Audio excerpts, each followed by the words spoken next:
Perché insomma, prima è comodo e poi cosa che a meno è buona. Lo trovo comodo perché prima di tutto non Si paga. È gratis. ecco, bravo.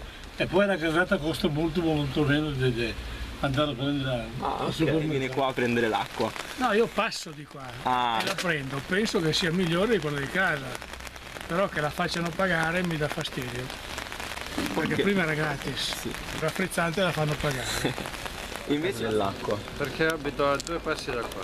Che passo di qua e venga a prendere, posso di comprarla, dice che devo passare di qua, vengo a riempire l'acqua. Bene, voi tutti, tanti. Penso che non sia proprio così male, se no...